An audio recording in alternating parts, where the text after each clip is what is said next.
All right, so it looks like we may have a Benavidez Tank Davis doubleheader.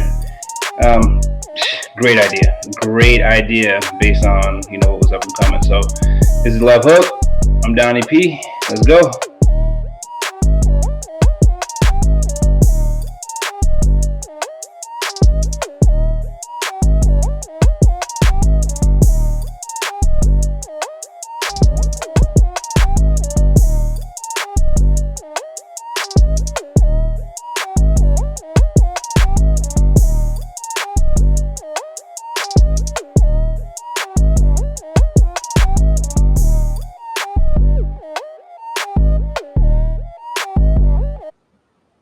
Okay, so the fight with Tank Davis and versus Lamont Roach Jr. Looks like it's going to be reworked. Looks like they're going to be finding a different date, and it's a great idea because you don't want to have a poor pay-per-view outing, and that fight was a setup to have a bad pay-per-view outing for Tank. Tank right now is like a superstar. He's one of the hottest. Obviously, he is a superstar. He's one of the hottest people in boxing. One of the hottest names in boxing, and he definitely doesn't want to go out like that. And if you're gonna fight Lamont Roach, and not many people know Lamont Roach like that, and you've had nothing but blockbuster fights your last couple fights, you don't want to go in there with Lamont Roach, undersell horribly, and then all of a sudden lose bargaining power. So great idea to partner up. It's not this is just rumors, you know what I'm saying? Things I've read online. But yeah, supposedly, or not supposedly, but what it looks like could happen is that fight with Lamont Roach Jr., they could pair that with a David Benavidez versus David Morrell fight. That would be something that anybody would want to watch. You know what I'm saying? Because look, you look at the cards that have been put on lately. That last Bivol versus Beterbiev fight. It had a lot of good fights on it. There's been a lot of good cards lately. They're trying to be like the UFC and just have nothing but bangers. And they've done a good job at that lately. And the boxing world's done a great job at that.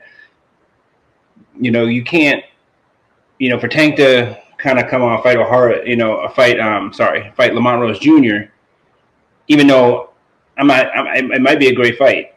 I gotta look a little bit more at Lamont Roach Jr. I have not watched him fight enough, or much, but it could be a good fight.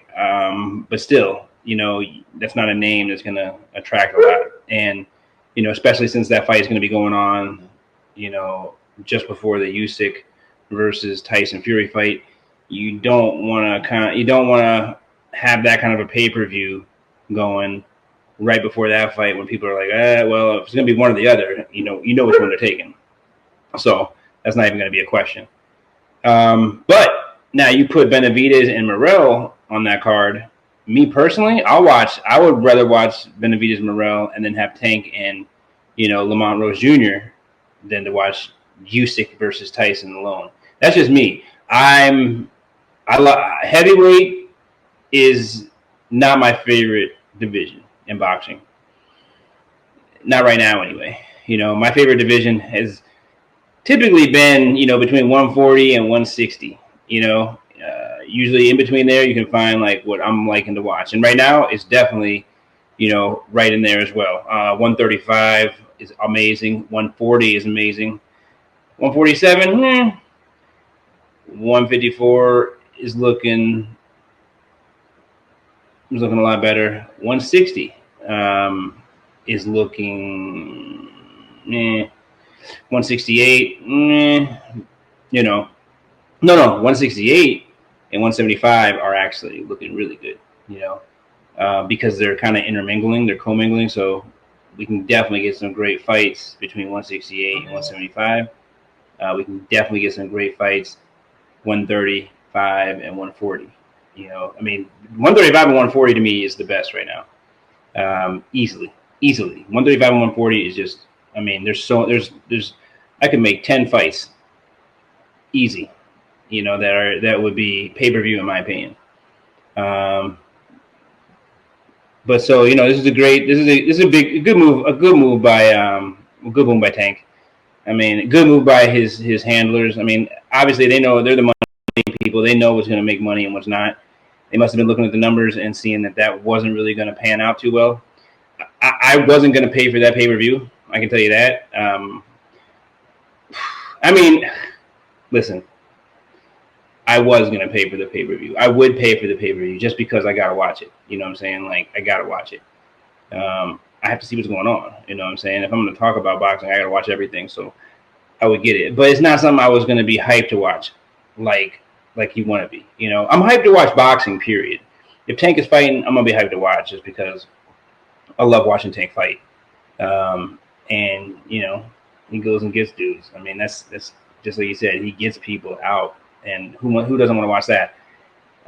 Normally, though, that could be a fight where I could possibly pass it up. You know what I'm saying?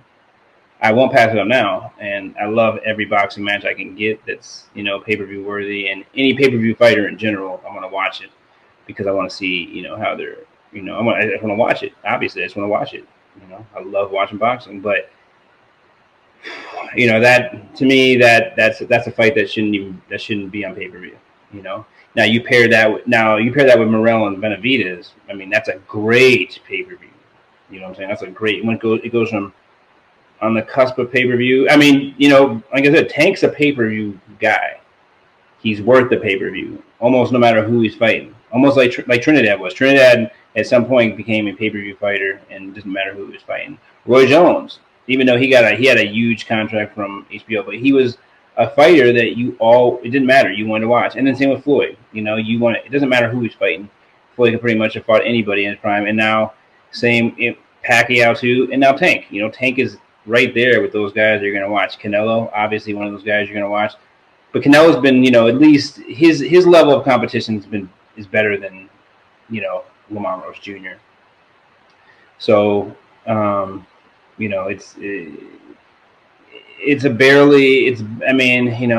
to watch Tank. He's a pay-per-view fighter. He's earned that right, and he's exciting. You know what I'm saying? Period. He's exciting to watch. So he's definitely earned pay-per-view almost no matter who he's fighting.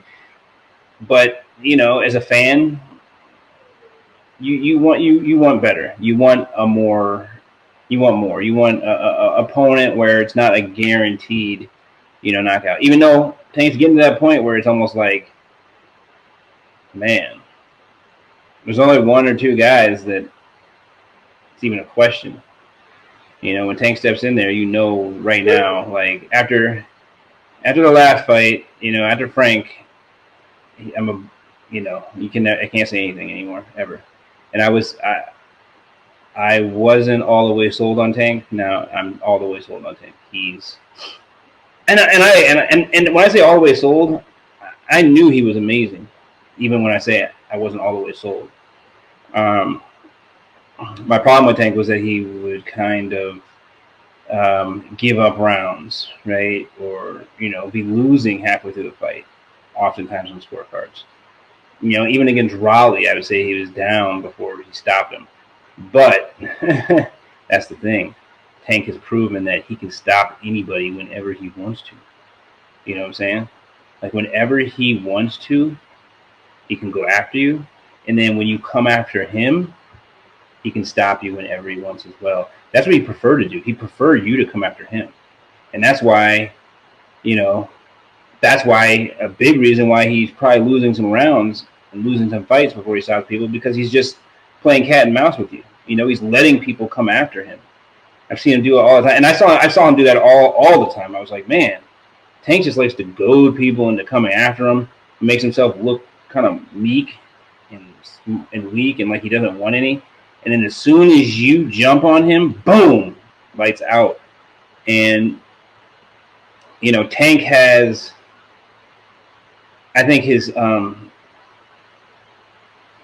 his reflexes are great, but his instincts for boxing, for fighting on the inside, man, he's got such great instincts when it comes to when someone's attacking him. Like, you can't attack him and think you're not going to get slapped. You know what I'm saying? If you full on attack Tank, that's what he wants, because then he's just going to put you to sleep. He's gonna just feel it, and then just boom, catch you with something nasty right when you're throwing, and then you're going to go to sleep because he punches so hard. So I'm definitely I think, like, when him and Shakur do fight, that will be, a test.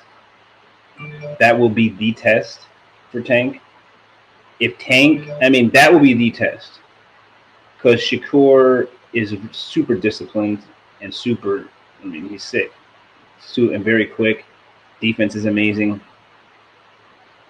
But man, the way Tank put that pressure on Frank in that last fight, that was just amazing. That was amazing. And I wish Frank would have been more aggressive, honestly. Like, he shouldn't have backed up onto the ropes like that. Maybe, it's easier said than done. It's easier to say that when you're sitting there watching him. But I wish, Frank should have been trying to knock him out. Like, when he wasn't, if Tank wasn't throwing, Frank should have been applying like pressure, smart pressure. But he shouldn't have like backed up and let Tank get on the offensive like that. Again, easier said than done. But I did think that Frank had the ability to be that guy, to be able to push somebody away from him, or to push Tank off of him, or to to push Tank backwards. But I mean, Tank proved that he is the man. Period. There's no ifs, ands, or buts. There's no questioning him anymore. He is that guy, and that's what it is. I think, partnering up with Benavidez and that Benavidez-Morrell fight, I mean, who's going to go? I mean, you can't let – I mean, Morrell versus Benavidez, that has to be set. That has to be the final fight, right? So that'd be kind of tricky. I wonder, like, if Tank is down to fight second. I mean, not be the last fight. I wonder if Tank is down to do that. I don't know. But the Morrell-Benavidez fight is easily the better fight. But Tank's the biggest star. So, that'll be something to look at. Tell me what you guys think. Comment, like, subscribe. Donnie P, left hook.